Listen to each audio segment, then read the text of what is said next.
டிஃபரன்ஷியேஷனில் X power என்னோட formula நமக்கு எல்லாருக்குமே தெரியும், n into X power n minus one. இது பேஸ்டு ஒரு 3 சம் நம்ம பார்ப்போம். இப்போ எக்ஸ் பவர் என்னோட டிஃபரன்ஷியேஷன் என்னன்னு கேட்டால் n into X power n minus ஒன்னு எல்லாருமே சொல்லிடுவீங்க.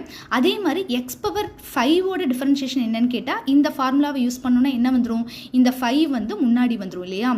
5 எக்ஸ் பவர் 5லேருந்து ஒன்று குறைச்சிக்கணும், n மைனஸ் ஒன்னுனாக்க ஒன்று குறைச்சிக்கணும். ஸோ 5 எக்ஸ் பவர் 4, இதுதான் எக்ஸ் பவர் 5ஓட டிஃபரன்ஷியேஷன். அடுத்த கொஸ்டின் பாருங்கள், 7x பவர் மைனஸ் 5க்கு டிஃபரன்ஷியேஷன் என்னன்னு கேட்டிருக்காங்க. இப்போ நம்ம என்ன செய்யணும்னா 7xஐ எக்ஸ்ன்னு நினச்சிக்கணும், சரியா. இப்போ எக்ஸ் பவர் மைனஸ் 5 எப்படி பண்ணுவோமோ முதல்ல அப்படி பண்ணிவிட்டு அதுக்கப்புறமா உள்ளே இருக்கிறத டிஃபரன்ஷியேட் பண்ணணும். இதை எக்ஸ்ன்னு நினச்சிக்கிட்டு இந்த மைனஸ் 5ஐ முதல்ல முன்னாடி கொண்டு வாங்க. மைனஸ் 5 7x பவர் மைனஸ் 5லேருந்து 1 சப்ராக்ட் பண்ணிக்கணும். அதுக்கப்புறமா உள்ளுக்குள்ளே இருக்கிறத ஒரு வாட்டி டிஃப்ரென்ஷியேட் பண்ணணும். எதை எக்ஸாக ட்ரீட் பண்ணணுமோ அதை ஒரு வாட்டி டிஃப்ரென்ஷியேட் பண்ணணும். 7xஐ டிஃப்ரென்ஷியேட் பண்ணால் 7, அதை நம்ம மல்டிப்ளிகேஷனில் போடணும்.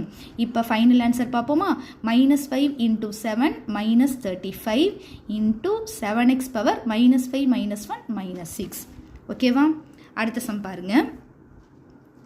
2x plus 3 the whole power 3யோட differentiation பார்க்கணும். 2x plus 3ஐ ஃபுல்லுத்தையுமே எக்ஸ்ன்னு நினச்சிக்கோங்க.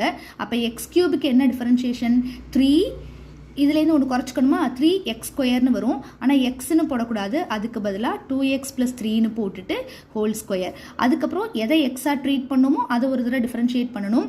அப்போ 2xஐ டிஃபரன்ஷியேட் பண்ணால் 2 கிடைக்கும், 3ங்கிறது கான்ஸ்டன்ட், அதை டிஃபரன்ஷியேட் பண்ணால் 0. ஸோ நமக்கு 2 தான் வருது, அந்த 2ஐ மல்டிப்ளிகேஷனில் போட்டுக்கோங்க. இப்போ final answer 3 2s are 6, 2x plus 3 the whole square.